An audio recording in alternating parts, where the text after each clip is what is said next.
Hey guys, this is Dave. I'm doing take two of this video because my family just interrupted the video mid-video. Pretty annoying, but whatever.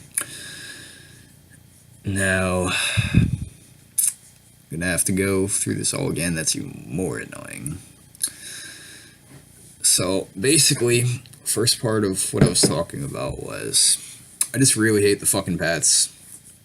Doesn't have to do with the fact that Pats fans hate Giants fans and Giants fans hate Pats fans. There's nothing to do with that.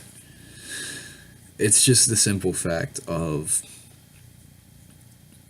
I want to see parity in the NFL and just sports in general. That's what makes them so great. In the NBA, you have sleeper picks, and they sometimes perform, sometimes they don't. MLB, same thing. Also, with the fact that MLB, most teams that are in 1 year for the playoffs, I think it was a statistic that said about half of them that are in 1 year are not in the next year, which is a really good stat to have in terms of parity. NBA hasn't had too much parity either. Usually the same teams are in the NBA finals, but at least in the earlier rounds you have different teams for the most part, especially in the East this year. There's a lot of teams that have surprised me, and yeah, I just really like when there's parity in sports. I don't like seeing the same teams over and over and over again, especially into deep rounds in the playoffs. I don't want to see the same teams constantly going up against each other, or like one team dominating an era. That's just super, super fucking boring to me. And yeah, I just hate the Pats because of that. Like, they've been in the playoffs so many times in the last decade. Been to the AFC Championship game many times in the last decade. And now they're on to the Super Bowl again. I'm not even really mad about Jacksonville losing, more so than it's just the Pats won again. Like, I'm not a Jacksonville fan. I was pulling for Blake Bortles because he's the underdog in that game. Generally, I like to pick underdogs in my games that I predict, just because I'd like to see them pull it off. Sometimes it works out, sometimes it doesn't. But I'm just sick and tired of seeing the Pats deep in the playoffs all the time. It's so annoying. I'm sick of seeing Brady. I'm sick of seeing Belichick. Just tired of it. Doesn't make for a fun NFL season. Really just takes the joy and excitement out of it for the most part. Don't get me wrong, I'm still having a lot of fun doing these kinds of videos because I love sports, but it's a little bit less fun when I'm constantly having to talk about the Pats, especially when I don't like them as a team. It's just annoying. I really hate that shit. So, onto the second part of this video. Well, the more important part of this video. I just wanted to get the other shit out of the way because it was really fucking bothering me.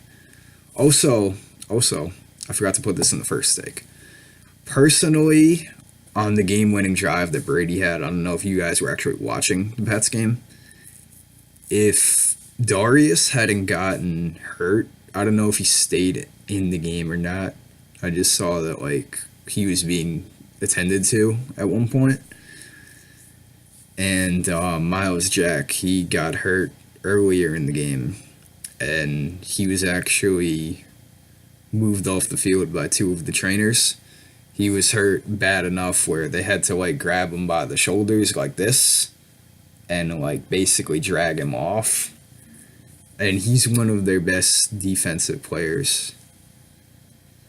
So losing him was big late in the game.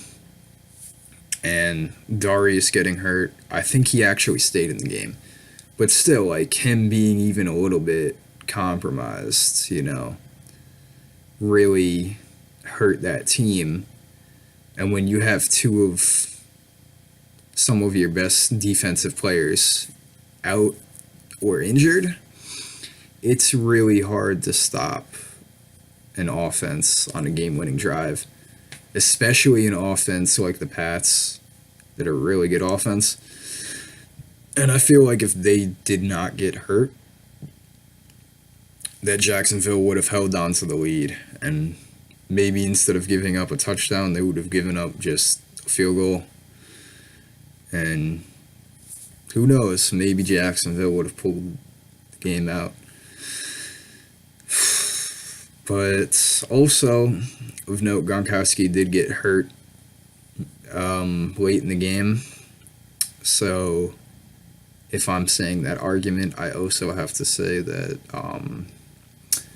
if Gronkowski was not hurt, and, all three of those players were healthy, two guys on the Jags that got hurt, and then Gronkowski, the game would have been a lot different, so you can't really speculate with ifs and, but if this didn't happen, how would the score have changed? You can't really go back and do that. It's just hypothetically, I was thinking about it after the game. Because, I don't know, whatever. So, now that that's out of the way, wow, 7 minutes already. Well, most of you probably wouldn't even have gotten through that. So, more important part of the video, Vikings-Eagles game. Who do I got in that game? I'm going to just go out and say Minnesota. Because Foles has not really impressed me that much, like, ever. The only time he really impressed me was that one season that he had back a couple years, at least. I think it was 2013 when they were 14-2, I believe, and made the playoffs. They won the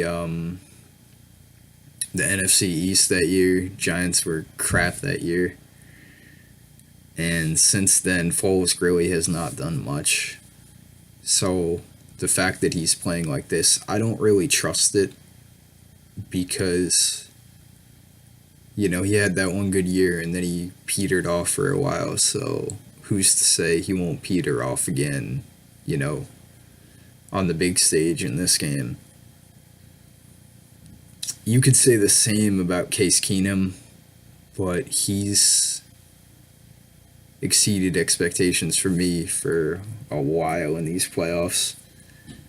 And for some reason, I just feel like his level of success and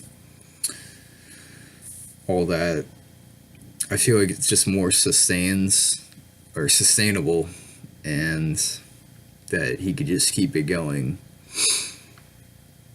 And I feel like he'd be able to handle the pressure a lot more. I'm pretty sure Keenum is the older of the two quarterbacks, which also would help his case in that regard because he's seen more. Although they were both backups before their starting QBs got injured, which is something to look out for.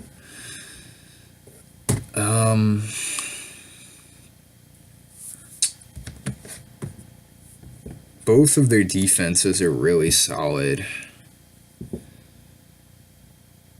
And before my video got interrupted earlier on the first take, it said on the injury report that there are no injured players on either team. So don't got to get into that. So, I checked at the Vikings secondary, looking pretty solid. I'm not sure if Sendejo is playing. I would hope, because he's a very good player, for the Vikings' sake, that he is playing. Newman, he's playing, not injured at all. Rhodes is playing.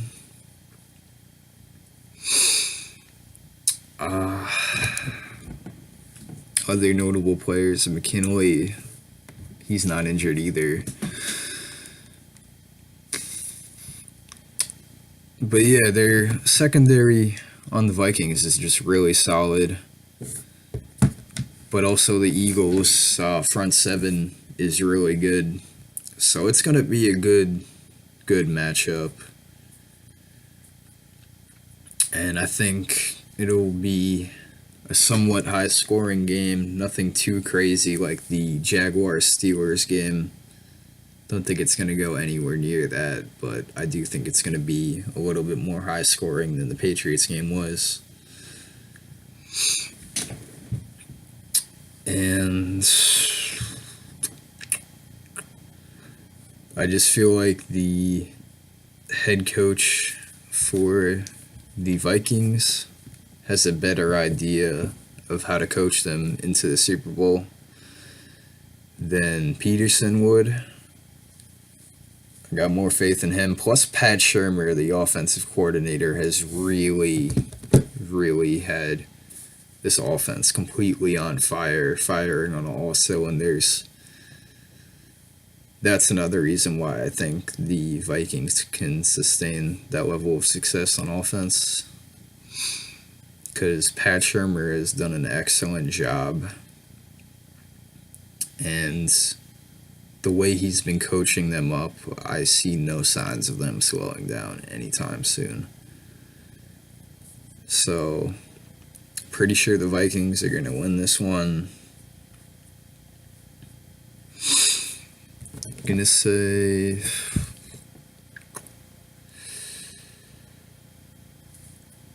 28-17. Hope you guys enjoyed this video. I'll see you in the next one. Bye.